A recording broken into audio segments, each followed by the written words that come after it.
जी,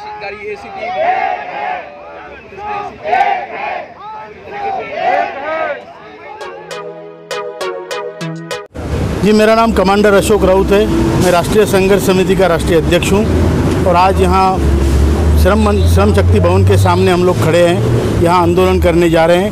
हम यहाँ पे सड़क पे सो जाएंगे या अपना विरोध प्रकट करेंगे सरकार के EPS 95 के जो हमारे मुद्दे हैं उसको ना छुड़ाने या उसका सोल्यूशन ना ढूंढने के बारे में। सर, आप इतने दिनों से धरना प्रदर्शन कर रहे हैं, आपकी प्रधानमंत्री जी से भी बात हुई, आपको जानते भी, आपसे वादा भी किया, उन्होंने वादा अभी तक पूरा ही नहीं करा। वही हमारी मांग है कि प्रधानमंत्री जी ने 3 साल पहले हमें कहा था, 3.5 साल हो गए, कि मैं आपका काम करूंगा। उसके बाद दूसरी मुलाकात हमारी तकरीबन 2 साल पहले हुई। तब भी उन्होंने कहा था कि मैं आपका काम बिल्कुल करूंगा, लेकिन उसकी कुछ प्रोसीजर्स है। तो हमारा ये कहना है कि प्रधानमंत्री हमारे इतने विश्व के नेता होने के बावजूद क्या हमारी ब्यूरोक्रेसी उनका नहीं सुन रही है? क्या कौन ऐसा आदमी है जो प्रधानमंत्री की नहीं सुन रहा है? और वो भी हमारे पैसे हमने सिद्ध कर दिया है मीटिंग के साथ, डाटा के साथ, कि हमारा उनके पास तकरीबन 9.5 लाख करोड़ आज की तारीख में है। उसका 90,000 करोड़ तो ब्याज आता है और उस ब्याज के एक पोर्शन से हमारी मांगे पूरी हो सकती है। अच्छा सर, अभी जंतर मंतर पे भी 1 हफ्ते पहले ही आपका धरना प्रदर्शन था। जी। आपने ज्ञापन सौंपा होगा, किन किन मंत्रालयों को दिया था, वहाँ से क्या आया? मतलब देखिए, इनके मंत्रालय को जो ज्ञापन जाता है वो बाबू के पास जाता है। बाबू लोगों के पास साइक्लोस्टाइल 10 साल के पेपर रखे हैं। आपका काम, आपके इसमें इतना ही पैसा है, पैसा नहीं है, पैसा नहीं है, कितना पैसा है नहीं बताएंगे, हमारे पास पैसा नहीं है, वही रिप्लाई आते हैं।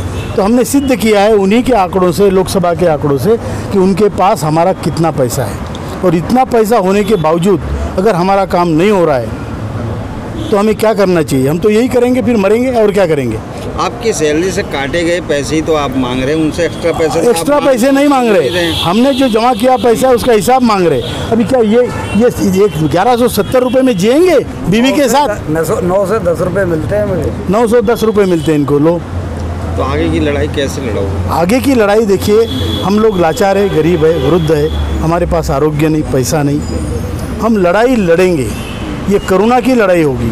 और जब हमारा बलिदान जाएगा तो बहुत फिर बवाल हो जाएगा। मैं बता रहा हूँ। क्या तैयारी है आज? बस श्रम मंत्रालय को हम रोकेंगे आज। अच्छा। आंदोलन करेंगे उनके सामने। प्रधानमंत्री जी से क्या कहना चाहेंगे?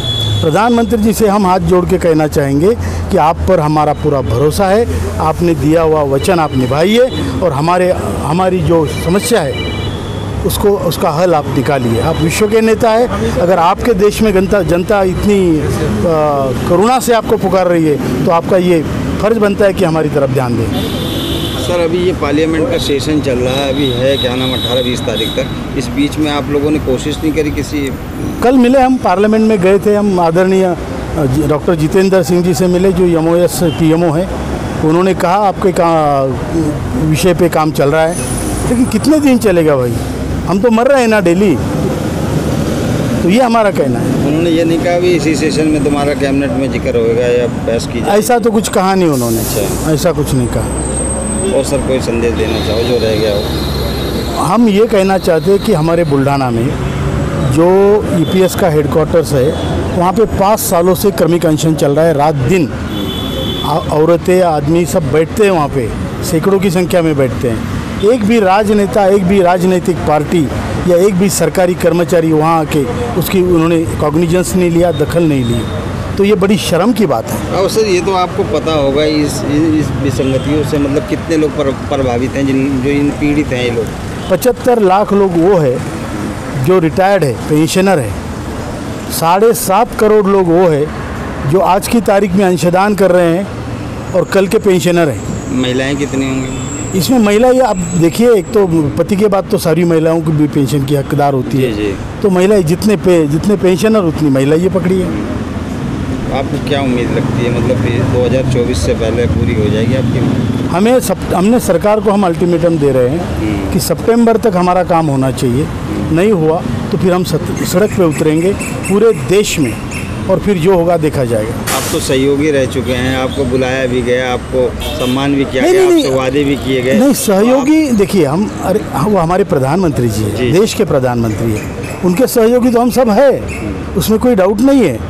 मैं भी हूँ, पूरे हमारे लोग भी है, लेकिन उनकी आदेश का अभी तक पालन क्यों नहीं हो रहा है? प्रधानमंत्री अकेले सरकार नहीं होते, वो सरकार के मुखिया जरूर है, लेकिन सरकार में जो कई लोग ऐसे बैठे हैं जो नहीं चाहते ये हो, वो नहीं चाहते सरकार चले, वो नहीं चाहते ये पार्टी फिर से आए।